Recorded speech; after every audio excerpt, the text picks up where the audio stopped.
안데르센 동화 중에 미운 오리 새끼라고 들어보셨죠? 오리 새끼들이 태어났는데 귀여운 오리들과는 달리 크고 볼품없는 미운 오리 한 마리가 그 사이에 끼어 있었습니다. 그래서 다른 오리들에게 왕따를 당하고 심지어는 엄마에게도 외면을 당하죠. 그 미운 오리는 점점 자기 자신에 대한 열등감을 느끼게 되고 무리에게 쫓겨나 방황하다가 어느 날 멋진 모습으로 하늘을 날아가는 백조를 보면서 부러워했습니다. 한참의 시간이 지나고 미운 오리 새끼는 물 위로 비춰진 아름다운 백조 한 마리를 보게 되는데 바로 자기 자신의 모습이었습니다. 미운 오리는 자신이 백조인 것을 깨닫게 되었고 자신 있게 하늘을 훨훨 날아 올랐다라고 하는 이야기죠. 여러분, 이 미운 오리의 문제가 무엇이었습니까? 자기가 누구인지를 알지 못했다라고 하는 거예요. 원래 우아한 백조였는데 자기의 정체성을 알지 못하고 미운 오리 새끼로 살았던 것처럼 어쩌면 우리 크리스찬들도 하나님의 자녀이고 하나님의 백성이라고 하는 정체성을 찾지 못한다면 하나님께 속한 사람인데도 불구하고 이 땅에 묶여서 세상 사람들처럼 되지 못해서 안타까워하면서 세상을 부러워하며 세상의 관점과 세상의 기준에 묶여서 하나님의 자녀답게 살지 못한다라고 하는 것입니다. 여러분, 불행이 뭔가요? 내가 누구인지를 알지 못할 때 그것이 불행이라는 거예요. 그러므로 내가 누구인지를 올바로 아는 것은요, 참으로 중요합니다. 왜냐하면 어떤 상황과 조건 속에서 살아가든지 내가 누구인가를 바로 알게 되면요, 말과 행동과 삶의 패턴이요, 달라진다는 거예요. 그러므로 내가 누구인지를 바로 알 때 자기 자신에 대한 가치와 정체성이 분명해지기 때문에 어떤 것에서도 흔들리지 아니하고 그에 맞는 말과 그에 맞는 행동을 하게 된다라고 하는 것이죠. 그리고 우리들은 살아가면서 평탄하고 좋은 날에는요, 우리들의 모습을 지키는 것은 그렇게 어렵지가 않더라고요. 부부관계가 좋고 부모와 자녀와의 관계가 좋을 때는요, 가족의 모습으로 살아가는 것이 그렇게 어렵지 않습니다. 그런데 우리가 살아가면서 바람이 불죠. 풍랑이 일죠. 파도가 치죠. 그럴 때가 되면, 그리고 또한 부부관계가 좋지 아니하고 부모와 자녀의 관계가 좋지 않을 때는요, 가족의 모습을 지키며 살아간다라고 하는 것이 그 전보다 훨씬 더 어렵다라고 하는 사실이죠. 그럼에도 불구하고 우리가 기억해야 될 것이 있습니다. 우리에게 어떤 날이 찾아온다 한다 할지라도 우리가 크리스찬이라고 하는 정체성이요, 분명해야 된다는 거예요. 그래야 그 힘으로 모든 환경을 이겨나갈 수가 있고 결국 하나님께서 약속해 주신 승리의 삶을 살아갈 수가 있다는 것입니다. 여러분, 이스라엘 백성들이 광야를 지나면서 힘들어 했잖아요. 왜 힘들어 했나요? 광야 생활 자체 때문이 아니라 그들이 광야에서 생활하는 동안 자신들이 하나님의 백성이라고 하는 그 정체성을 잃고 있었기 때문이다라고 하는 것입니다. 그러므로 자신이 하나님의 백성이라고 하는 그 정체성을 잊지 않아야지 승리할 수가 있다고 하는 것입니다. 우리는 하나님의 자녀이기에 하나님께서 모든 것을 책임지십니다. 하나님의 자녀이기에 여러분과 저를 하나님께서 책임지십니다. 이쪽만 아멘 하셨는데 이쪽도 아멘이시죠?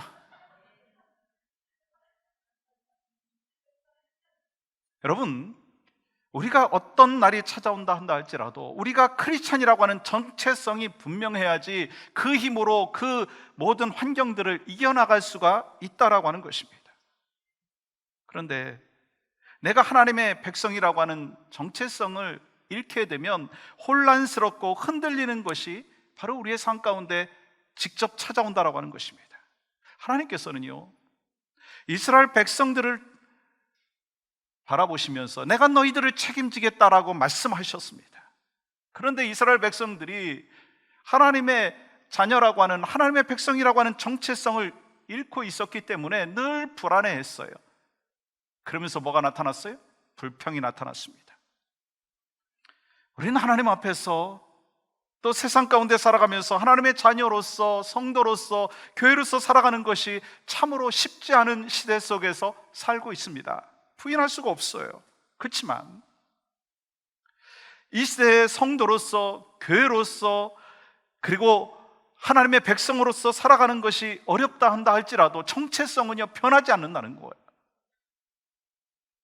그러므로 우리는 어떻게 하나님의 자녀로서, 어떻게 성도로서, 어떻게 교회로서 어떤 모습으로 살아야 할지에 대하여 하나님의 약속의 말씀을 통해서 정체성을 다시 회복하고 찾아가고, 그래서 정말 하나님의 자녀다운, 하나님의 백성다운 아이덴티티가 있어야 된다고 하는 거예요. 지난주에 우리가 오늘 본문 말씀과 동일한 본문을 읽고 첫 번째로 나는 누구인가? 바로 하나님의 피조물이라고 하는 사실을 나눴습니다. 우리는 하나님의 피조물이에요. 그래서 우리는 하나님의 피조물로서 하나님 앞에서 겸손하게 살아야 된다라고 말씀을 나눴죠. 또 창조자이신 하나님께서 피조물인 우리를 책임지신다라고 하는 사실을 기억하며 살아야 된다라고 말씀드렸습니다.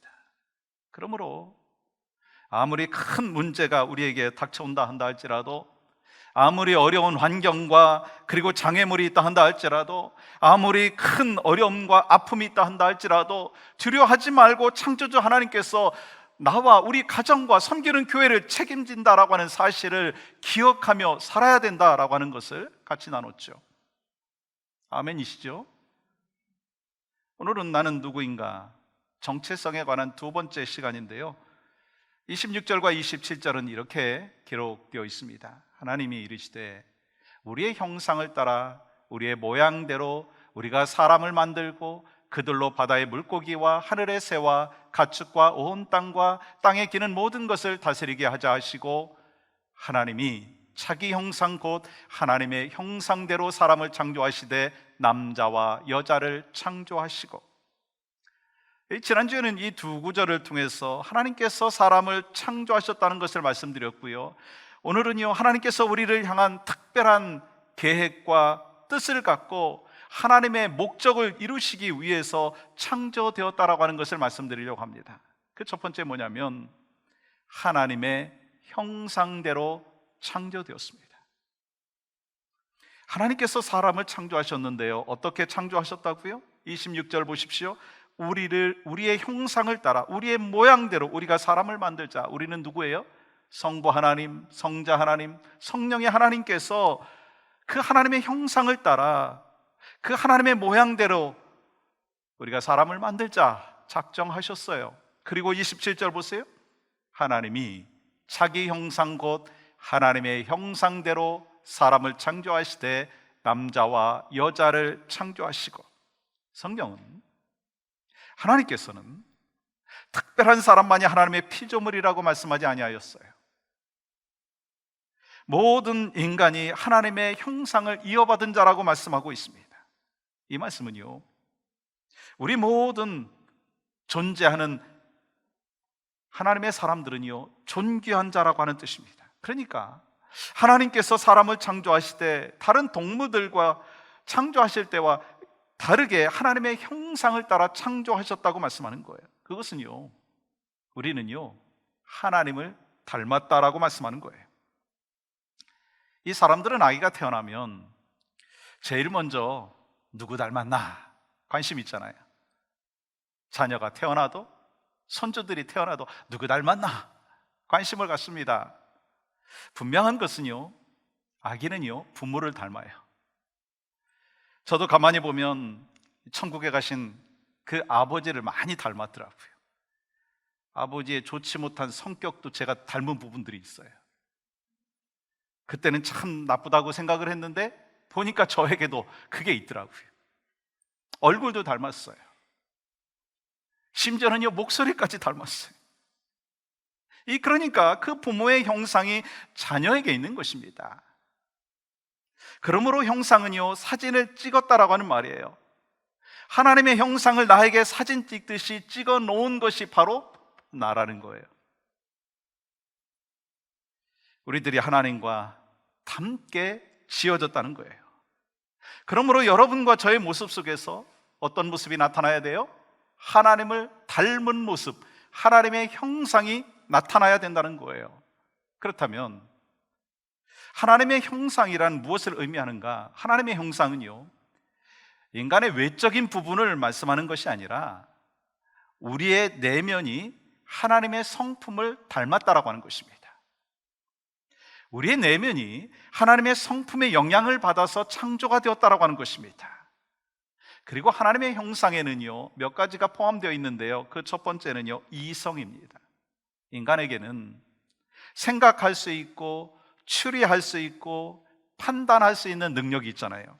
그래서 무엇을 만들 수도 있고 무엇을 발명할 수도 있습니다. 우리가 그렇게 코비드 19의 어려운 가운데 있었는데 이 백신을 발견하게 되고 보급이 되면서 우리가 이렇게 대면까지 하면서 예배할 수 있잖아요. 이게 하나님께서 우리에게 이성을 주셨기 때문인 거예요. 두 번째는요, 영성입니다. 인간은 영적인 존재죠. 그래서 우리가 예수 그리스도를 영접하는 순간 성령의 역사를 통해서 우리 안에 영적인 생명이 허락되어졌다는 거예요.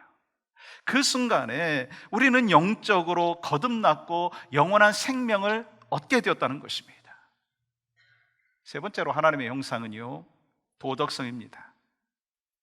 우리가 하나님의 형상인 도덕성이 있기 때문에 선과 악을 구별할 수가 있게 되었어요. 그래서 악을 행하면 마음이 막 불편해지잖아요. 양심의 가책이 오잖아요. 그리고 스스로 막 괴로워하는 거예요. 하나님은요, 도덕적이신 분이기 때문에 인간을 도덕성을 지닌 존재로 창조하셨다고 하는 거예요. 또한 하나님의 형상에는요, 스스로 생각하고 결정할 수 있는 능력인 자율성을 또한 허락하여 주셨고, 사람과의 관계, 그리고 또한 하나님과의 관계를 맺을 수 있도록 인격성을 허락하여 주셨습니다. 그러므로 사람이 왜 존귀한 존재인가? 왜 사람이 만물의 영장인가? 창조주 하나님을 빼고서는요, 설명할 수가 없다는 것입니다. 왜냐하면 우리 인간에게 특별하게 있는 다른 동물들이 없는 하나님의 형상이 있기 때문이다라고 하는 것입니다. 그렇기 때문에 여러분과 저는요, 어떤 말을 하거나 어떤 행동을 하게 될 때 하나님을 닮은 모습이 나와야 된다는 거예요. 표현되어져야 한다라고 하는 것입니다. 왜냐하면 믿지 않는 사람들은요, 우리 믿는 사람들을 보고 하나님을 알고요, 믿음을 갖게 되기 때문이다라고 하는 것입니다. 그러므로 예수 믿는다라고 하는 것은요, 단순히 교회 다닌다라고 하는 의미가 아니라고 하는 거예요. 내 속에 하나님의 형상이 먼저 회복되어져야 하고 이 땅을 회복시키는 사명이 바로 나에게 있다라고 하는 정체성이 있어야 된다라고 하는 것입니다. 그렇다면 여러분, 회복의 의미가 뭘까요? 타락하기 이전의 모습으로 돌아가는 거예요. 즉 우리의 인격과 우리의 마음과 우리의 삶에서 하나님의 의가 나타나고 하나님의 선하심이 나타나고 하나님의 사랑이 나타나고 하나님의 거룩한 성품이 회복되어지고 예수 그리스도를 닮아가는 삶의 모습이 있어야 된다는 거예요. 그래서 예수 그리스도를 나의 구주로 영접하는 순간 우리는 하나님의 자녀가 되었고, 그 순간부터 우리는 계속해서 주님을 닮아가는 성화의 과정 가운데 있다는 거예요. 그 이유에 대해서 사도 바울은 골로새서에서 이렇게 말씀하고 있죠. 골로새서 1장 15절 말씀 보세요. 같이 한번 읽어볼까요? 시작. 그는 보이지 아니하는 하나님의 형상이시요 모든 피조물보다 먼저 나신 이시니. 이 말씀은 예수님을 설명해 주고 있는 구절이라는 거 아시죠? 여기에 하나님의 형상이라고 하는 표현이 나오죠. 그는 보이지 아니하는 하나님의 형상. 그러면 그는 누군가요? 예수 그리스도이십니다. 그러니까 예수님께서 온전한 하나님의 형상이라고 말씀하고 있는 것입니다. 그러므로 우리는요, 잃어버린 하나님의 성품을 회복해야 합니다. 왜요? 우리는 하나님의 형상대로 만들어졌을 뿐만 아니라 그 형상은 거룩하고 존귀하고 아름다운 존재였기 때문이다라고 하는 거예요. 여러분, 창세기 말씀 보면 아담과 하와가 창조되었을 때 그들은 아름다운 하나님의 형상을 닮은 존재였잖아요. 하나님의 영이 그들 안에 있었기 때문에 하나님과 교통할 수가 있었어요. 타락하기 전에는요, 그들에게 있었던 하나님의 형상으로 인해서 하나님과 온전한 교제를 할 수가 있었습니다. 거리낌 없이 소통할 수가 있었어요. 그러나 그들이 죄를 범하면서 하나님의 언약의 관계가 깨어지고 그들에게 있었던 하나님의 형상도 깨어지게 되었어요. 그래서 그때부터는요, 하나님의 길을 버리고 악과 불의와 탐욕과 미움과 그리고 살인의 길로 걸어가는 것을 보게 됩니다. 죄를 짓고 타락한 후부터는 하나님의 형상이 깨지고 하나님의 형상이 일그러지다 보니까 그때부터는요, 우리의 생각과 우리의 말과 우리의 행동이 죄의 영향력에 놓이게 되었다라고 하는 것입니다. 영원한 생명을 누릴 수 있는 특권을 잃어버리게 되었고 비참한 상태가 되었다라고 하는 것입니다.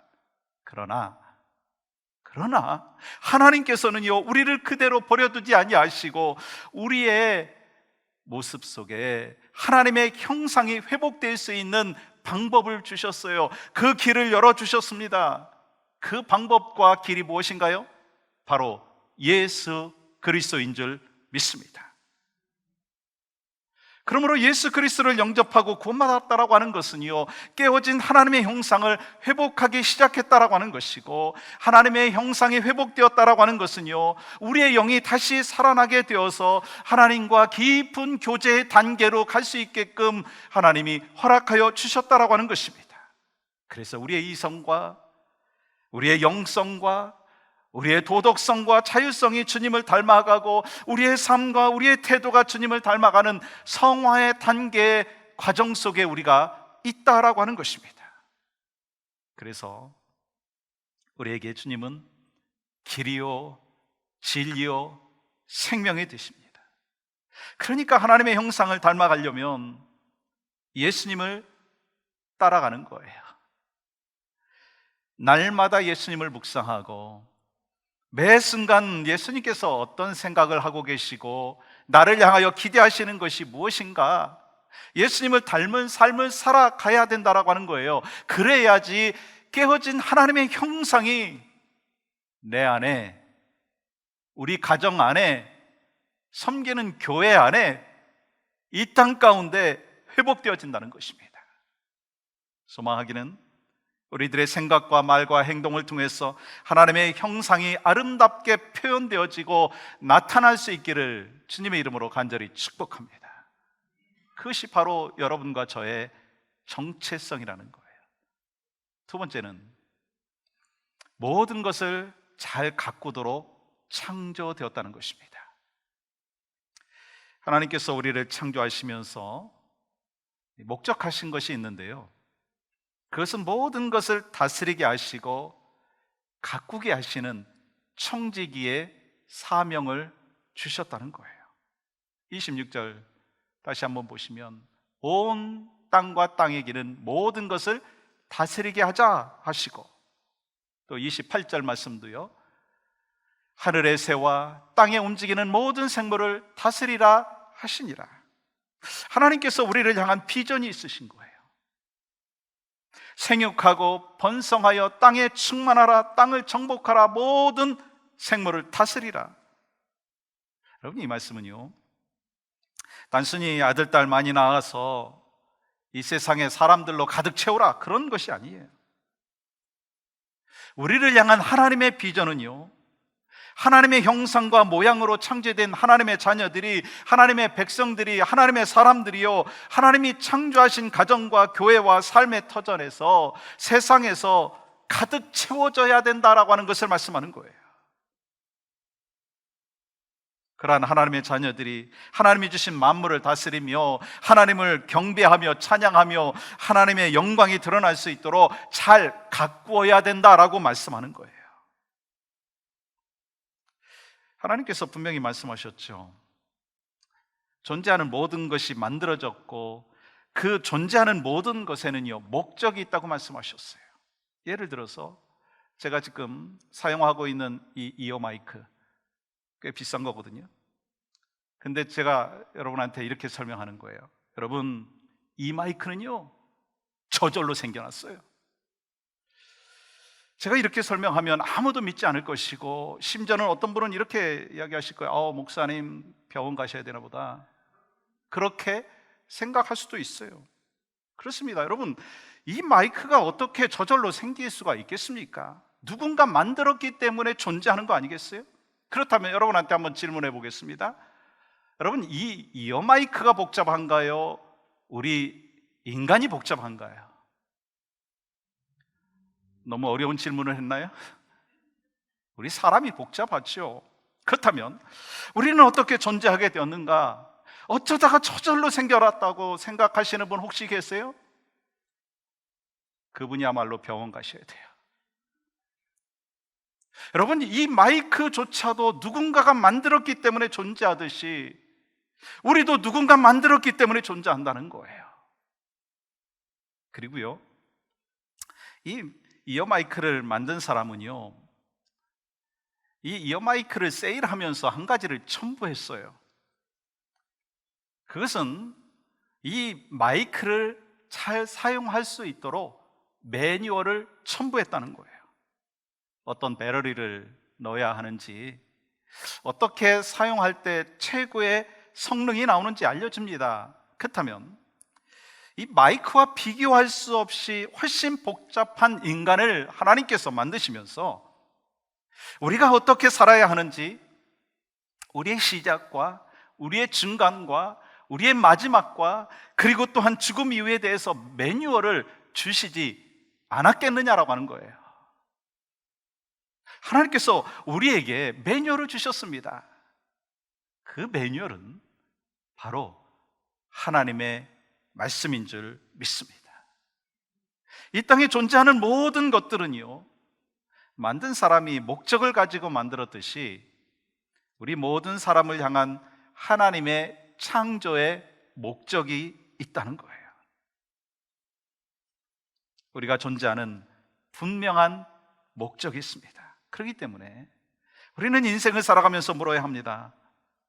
나는 하나님의 창조의 목적에 합당하게 살아가고 있는가? 나는 하나님의 창조의 뜻대로 지금 살아가고 있는가? 여러분, 각기 다른 구체적인 목적은 서로가 조금씩은 다를 수가 있습니다. 그렇지만 성경을 통해서 우리에게 말씀하신 사명, 미션이 있다는 거예요. 그것은 바로 이 세상을 다스리라 라고 하는 것입니다. 28절 다시 보시면 모든 생물을 다스리라. 여기서 다스린다라고 하는 것은요, 모든 생물을 잘 가꾸어야 한다라고 하는 의미입니다.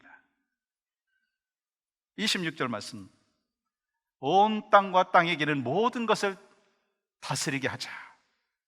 이 땅에 존재하는 모든 것을 진리로, 은혜로 돌보고 사랑으로 섬기라고 하는 것입니다. 이것이 우리에게 맡겨주신 사명인 거예요.